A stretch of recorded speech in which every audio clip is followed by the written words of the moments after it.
is just a dream, don't you? Hi, and welcome again to episode number 15, The Inner Babble Box. Let's go. In this video, I would like to talk to you about the inner roles of voices, or the inner babble box, as I like to call it.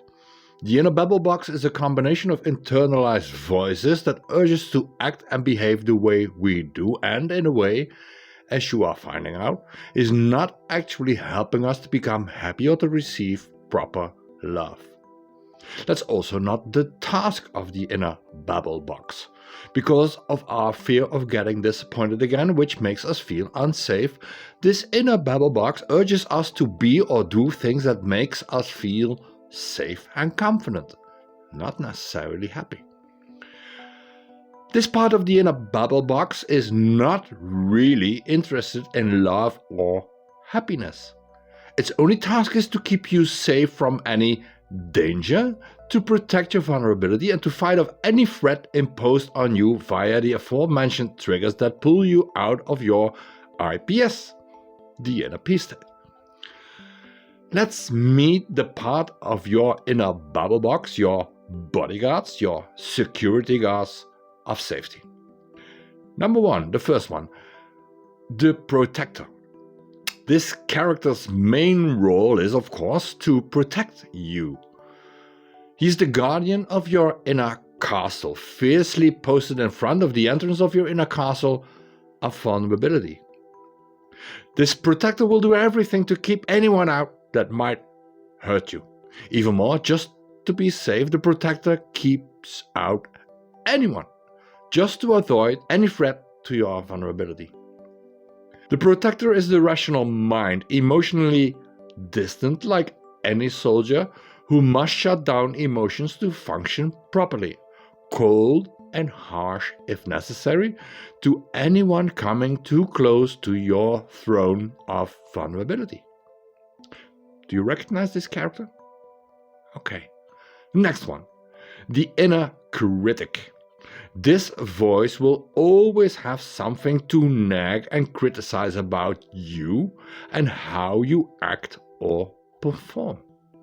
It will convince you to work harder, to do better, and it will still always be able to bring up a judgment on you.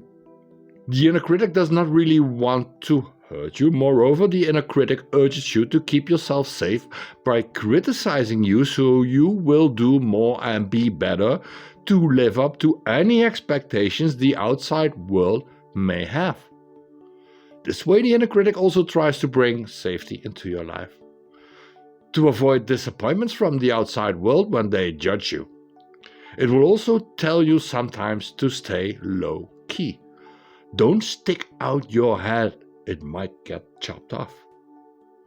So when you have ambitions to show your creativity, your passion and your talents to the world, the inner critic will urge you not to do to avoid any negative judgment.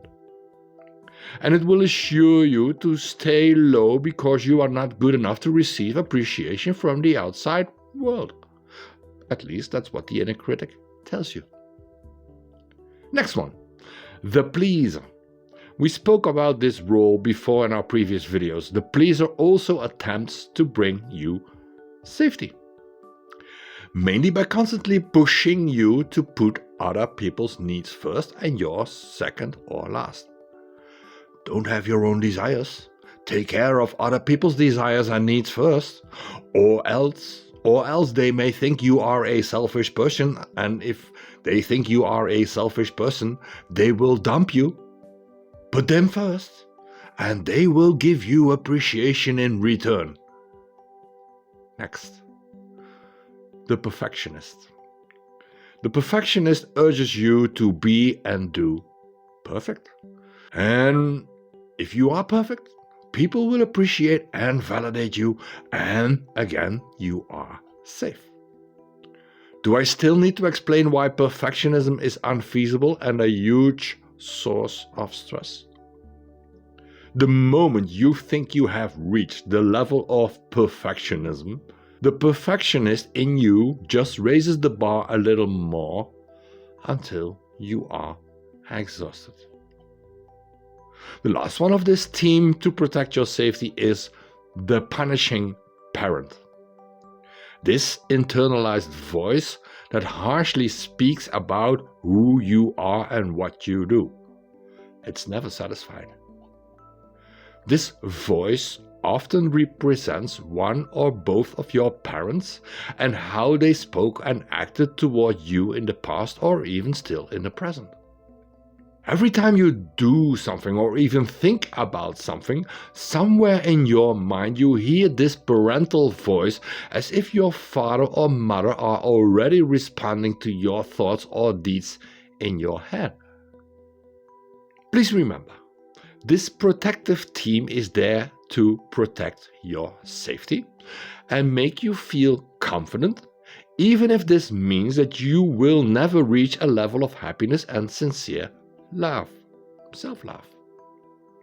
Their intentions are not evil. They are your friends and they have served you well until now. These are the voices that urge you to behave like you did. They gave you advice on how to deal with disappointment, dissatisfaction, danger, anger, sadness, and loneliness, and in the end, they advise you to retreat into depression to recover from your defeat and receive love after all. Later on in this series, I will let you meet their counterparts, internalized voices inside you that are opposite to this team. Inner voices that are not as loud as the protection team, and that's because you haven't listened to them properly yet. The opposite team is patiently and kindly and mildly calling you out to choose more for vulnerability, kindness, compassion, and mildness for yourself. I will name them for you, but as I said, I will go into them a bit more later on during the transformation process videos. But for now, let's meet them. Vulnerability. The mild teacher, the egoist, Sloppy Joe, and the nurturing parent. Let's meet them as well later on in this series. See you in the next videos, and for now, I salute you.